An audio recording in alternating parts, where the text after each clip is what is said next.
So guys, अभी मैं थोड़ा सा ना स्नैक्स खाने चली गई थी। ठीक है, गोलगप्पे वगैरह वाला आ रखा था तो खाने चली गई थी।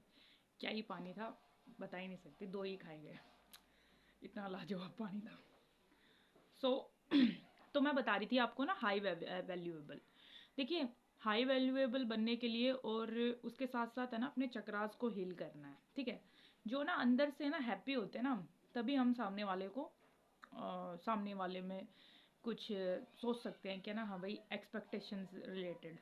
लेकिन ना मैं ये कहूँगी कि ना एक्सपेक्टेशन है ना खुद से लगानी चाहिए आपको ना, रैदर देन आप किसी और से लगा रहे हो।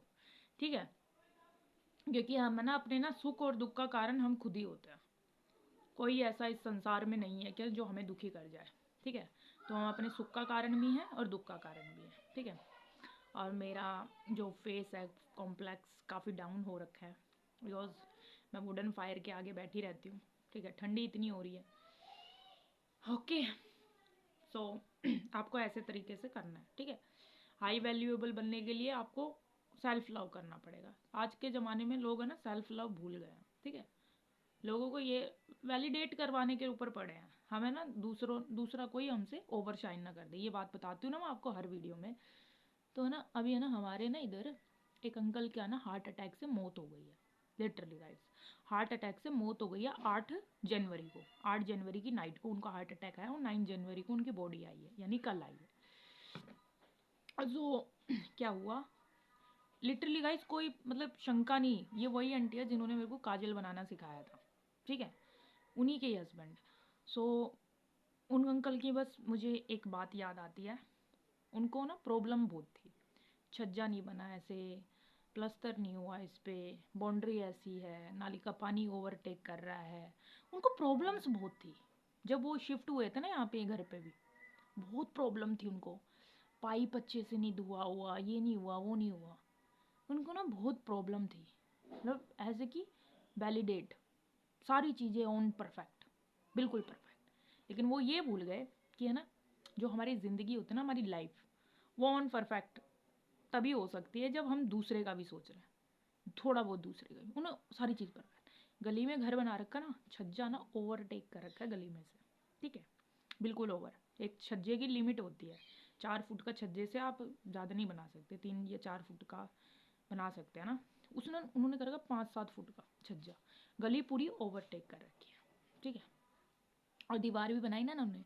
हमने तो आपका नक्शा तैयार नहीं करा आपके घर का, तो कहते ये ना हमारी ना घर है ना, जो घर का ना जो दीवार, अपने ही कमियां खुद निकाले। घर का ना दीवार ओवर इधर से ना ऊपर बन गया। अभी तो इस दुनिया में खैर नहीं है, बट उनको प्रॉब्लम बहुत थी, बहुत शिकायती थी अपनी ज़िंदगी से। खुद ही वो डिसीजन लिए, खुद ही वो चीज़ें बनाए हैं, लेकिन उनको प्रॉब्लम हर चीज़ में कि ये जगह रहेगी, वो जगह रहेगी। मैं उनको देखती थी, मैं कहा ये अंकल आंटी के साथ भी ऐसे लगे पड़े रहते हैं, मतलब कितनी समस्याएं हैं इनको ना, बहुत समस्याएं थी उनको ज़िंदगी से। और वो सडनली सडनली सडनली उस दुनिया से ही चले गए। बहुत बुरा लग रहा है, अंकल की आत्मा को शांति दें। ठीक है, तो ऐसे ज़िंदगी का कुछ पता नहीं है, ज़िंदगी कब चली जाए, हम कब चले जाएं यहाँ से। ठीक है, सो इतना मतलब सीरियस नहीं होना है सारी चीज़ों के लिए। ठीक है, इतना सीरियस नहीं होना है, बिल्कुल भी सीरियस नहीं होना है। ठीक है, हमारा ना छज्जा ना थोड़ा सा ना, हमारा भी जैसे बाहर की तरफ गैलरी की तरफ थोड़ा सा ना डाउन की तरफ हो रहा है, वो ना नीचे की तरफ हो रहा है। तो उनको वहाँ पे भी कमी थी कि ना ये ऐसे है, तुम थोड़ा ऊपर की तरफ बना लो, इधर की तरफ बना लो, उधर की तरफ बना लो। अरे अंकल बस ठीक है ना अंकल, आप खुद से आपकी ज़िंदगी की प्रॉब्लम से नहीं जा रही, आप हमारे छज्जे पे आ गए हैं। तो क्या ही कर सकते हैं ना, मतलब क्या ही कर सकते हैं। तो कभी भी ज़िंदगी का कुछ नहीं पता है कब हम इस ज़िंदगी से चल बसे। और है ना अपने कभी भी नहीं इतनी शिकायतें नहीं पालनी है। अरे यार ये नहीं हुआ, वो नहीं हुआ, फलाना नहीं हुआ, ढिमकाना नहीं हुआ, ये दिखाना है, वो दिखाना है, टाइल्स दिखानी है हमें, छज्जा दिखाना है हमें, दीवारें दिखानी है, इंटीरियर डिज़ाइन दिखाना है। कहाँ रह गया, कुछ लेके गए आप इस दुनिया से कि एक भी परेशानी लेके गए या एक भी परेशानी छोड़ के गए? सब कुछ जो था अच्छा बुरा सब चला गया साथ में, है ना। बहुत शिकायती थी अंकल। तो आई वॉज थिंकिंग, मैं ना कल सुबह जब मैं चल लेटी हुई, मतलब सुबह की क्रिया व्रिया करके, नाम जाप वगैरह करके, अपने मॉर्निंग टाइम में 4 बजे उठ के फिर मेरे को नैप आ गया, फिर वही नो, मेरा रोने की आवाज़ सुनी। मैं कहा मेरी बहन का ना प्रेगनेंसी चल रहा है, मैं कहा मेरी बहन रोने वोने लग गई होगी, तो मैं उठी, मेरे घबरा गई। फिर देखा तो ये हो रखा है, अब भैया रो रहे थे उनके बेटे बाहर, तो मैंने देखा तो ये हो रखा है। तो मुझे literally guys as a person तो बहुत बुरा लगा, लेकिन लेकिन आंटी की तरफ से, आंटी काफ़ी अच्छी है ना, आंटी की तरफ से काफ़ी बुरा है। और अंकल के लिए भी दिखते रहते थे ना उन अपनी परेशानियों के साथ बड़ी शिकायत थी उन्हें। खुश तो कभी देखा ही नहीं मैंने उनको, हंसते हुए कभी देखा ही नहीं। और देखा भी होगा ना हंसते हुए, नकली हंसी, नकली हंसी में। हमारी जो सैंडी है ना, हमारे जो डोगी है, उनसे बिस्कुट भी नहीं खाता था। पता नहीं वो कैसे मंशा से बिस्किट खिलाते थे। उनकी वाइफ ही खुद बताती थी, नहीं तो तुम्हारा ना कुत्ता वो बिस्किट नहीं खाता है अंकल से।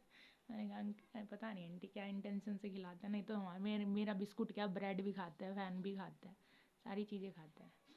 तो मैं बस इस बात को बताने का यही मतलब है, इतनी शिकायतें नहीं पालनी है ज़िंदगी से, कब हम ओवरटेक कर जाए यहाँ से कुछ पता नहीं है।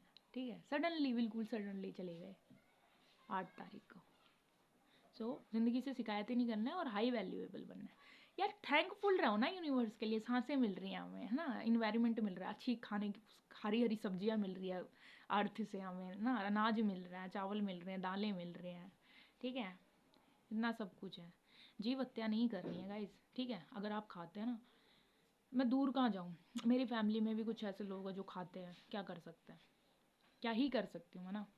हम खुद को सुधार सकते हैं, खुद का अच्छा कर सकते हैं। अब तुम देखो, मैं ये सब नहीं चीज़ खाते ना, तो हीमोग्लोबिन भी हाई लेवल पे रहता है। जो हीमोग्लोबिन होता है ना हमारा HB, वो हाई लेवल पे रहता है। ठीक है, आप देख लेना। आप, मुझे नहीं पता, आप खाते हैं, एक बार हीमोग्लोबिन चेक करवा के देखो। और है ना, ग्रीनरी सब्जी, फिर ग्रीनरी वाले चेक करवा के देखो, 1 महीने का बढ़ा हुआ ही मिलेगा। ठीक है, कहते हैं ना मीट, अच्छा मीट नहीं, ये उन लोगों के लिए सही रहता है जो एथलेटिक्स वगैरह हैं, जिन्हें ना अपनी है ना मसल्स को ना ग्रेन करना होता है, बढ़ाना होता है। हम जैसे घरेलू बच्चों के लिए या फिर इतना वो ज़रूरी नहीं है, हम कोई स्पोर्ट्स पर्सनस नहीं होते हैं। ठीक है, और स्पिरिचुअल बींग्स को, अगर जो स्पिरिचुअल बींग है उन्हें ईश्वरीय तत्व प्राप्त करना है, तो उनके लिए तो बिल्कुल भी ठीक नहीं है। सात्विक आहार ही बढ़िया है। ठीक है, एक आधी बार तो वही चलता है, मोमोज चाउमीन एक आधी बार, वंस इन अ वीक या वंस इन अ मंथ। ठीक है, वो मैं भी खा लेती हूँ ना कभी कभी, है ना, चलता है भाई थोड़ा।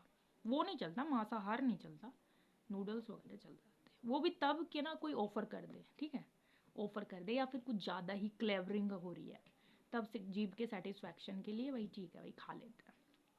ओके, तो हाई वैल्यूएबल बनने के लिए आपको चीज़ों की वैल्यू करनी चाहिए, अपने जुड़े हुए वैल्यू करनी चाहिए ना।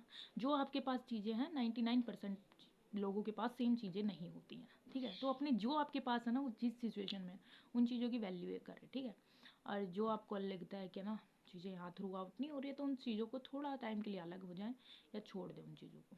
ठीक है, गलत चीज़ें जो होती है, बैड हैबिट्स, देखिए बैड हैबिट्स को ना डेवलप करने में ना टाइम नहीं लगता है, लेकिन जो गुड हैबिट्स होती है ना, उन्हें डेवलप करने में टाइम ज़रूर लगता है, लेकिन वही सही चीज़ें होती है। ठीक है, नेगेटिविटी से बचे रहते हैं आप, है ना। नेगेटिविटी उफान पे अपनी पीक लेवल पे है।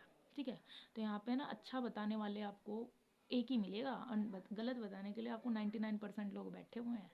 ठीक है, तो हमेशा अच्छी चीज़ें चुननी है, अच्छे चीज़ों पे चलना है। ठीक है, और सबसे बढ़िया प्लेजर जो कहते हैं ना, जो सबसे सुख है, वो परमात्मा के सानिध्य में ही है। ठीक है, परमात्मा के ही सानिध्य में है, और कहीं आपको खुशी नहीं मिलेगी, कोई पीस नहीं दे सकता आपको। ठीक है, कहते हैं ना हस्बैंड वाइफ, और वो भी ज़रूरी है लाइफ में ना, वो भी ज़रूरी है। ठीक है, हस्बैंड वाइफ, सारी फैमिली, नाते, सब ज़रूरी है, सबका अपना अपना रोल है अपनी ज़िंदगियों में। लेकिन लेकिन आपका मतलब ये हो कि आप, मतलब आप इस दुनिया में तो रह रहे हो, लेकिन आत्मिक रूप से आप है ना परमात्मा के हों, वो ज़्यादा बेनिफिट रहता है। ठीक है, रैदर देन आप सांसारिक चीज़ों में घुसे पड़े हैं। ठीक है, उसी के ही पीछे पड़े हैं। देखो ना, इस अंकल को एग्जांपल बताया ना आपको, उन्हें सांसारिक चीज़ों का ही उनको इतना वो था। इवन मैं अब ना अपने फ्लोर पे बैठ के राम नाम जाप करती थी ना कमरे में, तो उनका ऐसे है ना गैलरी आमने सामने है, तो दिख जाती थी उनको, मैं ना देखते रहते थे कई देर तक, तो मुझे हंसते भी थे मुझ पे ना वो। तो मैंने तो बोला राम जी, अब मेरे अंकल जी आ गए हैं, तो उनको शांति देना। ठीक है, हो सकता है मे बी बर्ड्स वगैरह बन गए वो, मुझे ऐसा कुछ फील हुआ, बर्ड्स बने हैं वो। तो ठीक है, सबकी ज़िंदगानी है, किसी का कुछ नहीं पता हम कब इस दुनिया से चले जाएं। तो उस टाइम पे अपने परमात्मा का नाम लीजिए, परमात्मा के सानिध्य में रहिए और सुखी सुखी अपना जीवन काटिए, ठीक है। और वैल्यू कीजिए चीज़ों की ना, वैल्यू कीजिए, जो चीज़ें आपके पास है वो वैल्यू कीजिए। अलाइज आप वैल्यू नहीं करेंगे ना तो परमात्मा को आता है आपको वैल्यू करवाना, ठीक है। तो थैंक यू सो मच, इस वीडियो में बस इतना ही। होप आपको थोड़ी जानकारी मिली होगी, थोड़ी सी समझ आई होगी कि परमात्मा का रोल हमारी ज़िंदगी में कितना ज़्यादा है, ठीक है। अगर आपको इन संसारिक उलझनों से बचना है ना तो परमात्मा का नाम लेते रहिए, परमात्मा के सानिध्य से जुड़े रहिए और इस धरती की वाइब्रेशन को बढ़ाने में मदद कीजिए। Thank you so much. जय नीम करोली बाबा, जय श्री राम, हरे हर महादेव, जय माँ आदि शक्ति, धन्यवाद।